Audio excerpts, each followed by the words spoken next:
What is going on, guys? I'm here with, I would say, maybe the final diesel heater video, and I think tonight is the perfect night to be testing it because let's go take a look at the temperature sensor. It is 33 degrees inside the tent. So I've got a temperature sensor up in the tent. I did shoot a video earlier today, but it was a little warmer. The sun was coming out. I think tonight, doing this in the evening like this is a real true indicator of how a diesel heater can work for you. So I'm going to kind of explain my setup here and maybe the setup that you're used to seeing, which is kind of this type of diesel heater. This is a standard VEVOR heater. This is the H calorie one that I did a video on a couple days ago, but I've made some really critical changes to the inside. Now, if we take a look in here, I've made some adjustments. I have added this hard fuel line with fuel fittings, like fuel hose fittings inside there. I've also wrapped the exhaust with an automotive grade exhaust wrap to keep the heat channeled out and not inside there. This is a standard fuel filter that comes with the unit. Some of those VEVOR units don't come with a fuel filter, but because diesel fuel is rather dirty, or can be dirty, you're going to want to get some sort of a fuel filter on there.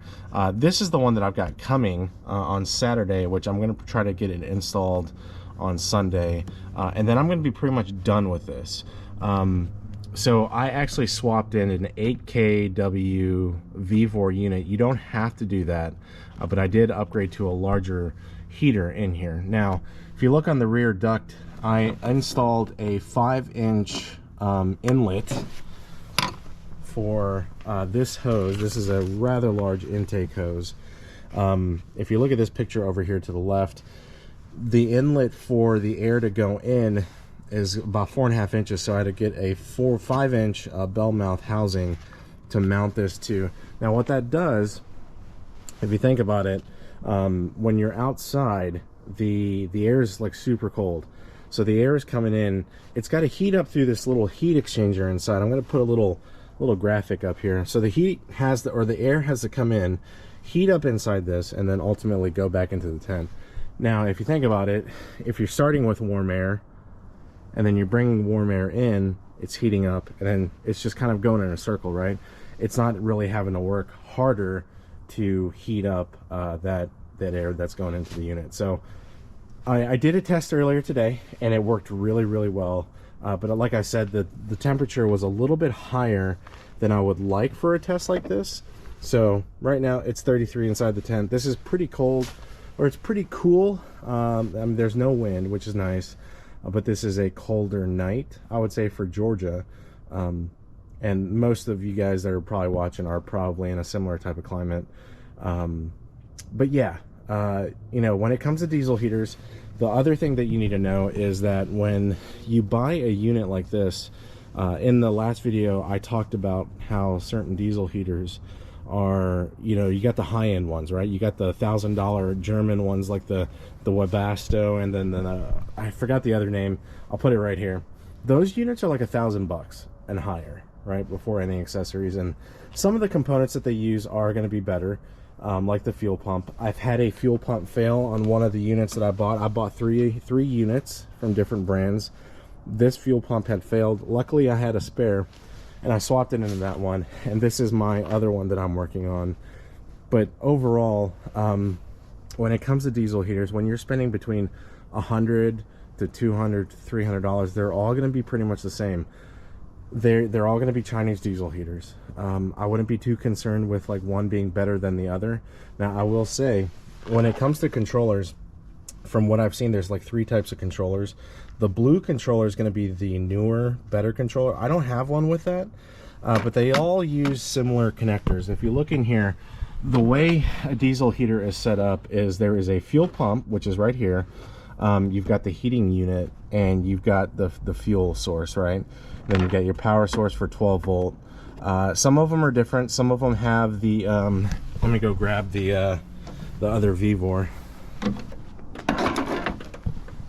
So the VEVOR units have this like little clip, banana clip type style, where you have to kind of just bolt it in and then run that 12 volt source to your battery to turn on. For the most part, they're all very similar. Here's the inlet for this heating unit. Now, if you look on the bottom, I'm going to try to show you guys. So the one issue with that type of unit is that with this, the exhaust is coming out of the side here, and you can see it's a nice unit. You don't have to have it elevated off the ground. You can basically run the exhaust over the tailgate. Now the VEVOR units, they require something like this,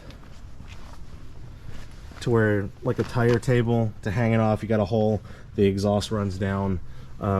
That's basically how you would run the unit off the ground, so it doesn't catch fire. That exhaust gets very, very, very hot. I plan on wrapping my exhaust anyways for my other unit. But overall, like I said, when you're shopping for a diesel heater unit, just expect that maybe not everything's going to work properly the first time around. The good thing though is they're not very expensive. You're not spending $400 or $500 for a diesel heater unit. You're spending more like 115 bucks. And yeah, 115 bucks still is a lot of money, but in the scheme of things, for the, you know, for what it gives back to you, you can buy these parts for pretty cheap if one fails. So I plan on keeping some spares around. But anyways, enough talking. I'm gonna go ahead and start this unit. All right guys, I had to stop for a second to grab some food, but let's go ahead and start this. Now, like I said, we'll just recap. Top temp is the temperature inside the tent. Outside temperature is 35. I would say this is off by a little bit. I don't know why it's colder in the tent, but either way, maybe it's higher elevation, I don't know. Either way, top temp, it is currently 8:06 p.m. There's no wind, but let's go ahead and get this started. I'm going to start it on H3. It's kind of like the middle setting to get it heated up in there. And then I'll probably run that for a little bit, and then I'm going to turn it back down to 1 and see how long it can sustain on the lowest setting. So we'll come back. It's 8 o'clock now, 30 degrees, starting to boot up. And also, to talk about this while it's heating up, there is a glow plug inside there. Now, it pulls a decent amount of wattage when you start it. Like, it's at 106 watts right now. I believe to start, you need a battery that's capable of 10 amps on the go. But this 100 watts actually goes back down to, I would say 7 to 12 watts on the lowest setting on the diesel heater. So it sips power once it's warmed up. But yeah, let's wait for this to get going, and we'll see how good it does.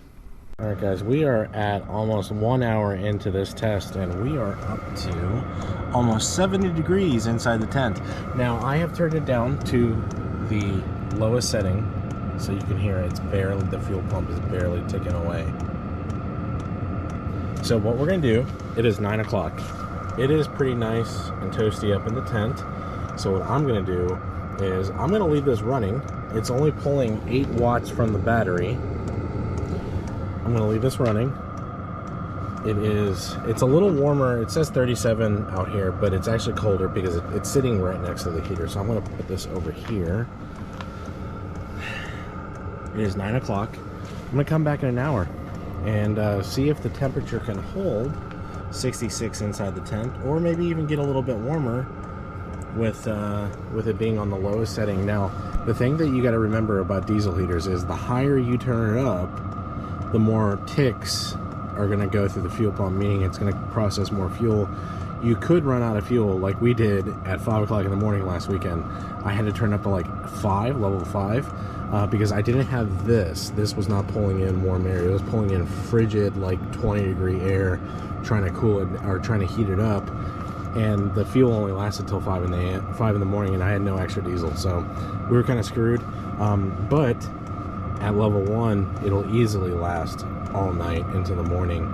So I'm really curious to see in a couple hours coming out and seeing what the temperature reading is. So see you guys in an hour. Alright guys, it has been approximately, actually it's 2 hours on the dot, and if we take a look here, it's on the lower setting. Fuel pump is barely ticking away, and we are almost at 70 degrees inside the tent. So I would say this is a pretty successful test of how well the diesel heater works. I mean, you can see my breath. Pretty cold out here, and it's nice and 70 degrees inside the tent. And the tent really doesn't have any insulation, so I think this really kind of is a testament of how well the intake kind of superheats everything coming back out. I mean, this is really, really hot. So yeah, hopefully this video was really helpful to you guys. If you have any questions, leave a comment below, and I'll be glad to help you out. I'll leave in the description, I'm going to leave some diesel heaters that I have bought and picked up, and the parts that I use in this video, I'll leave in the description as well. So catch you later. Bye.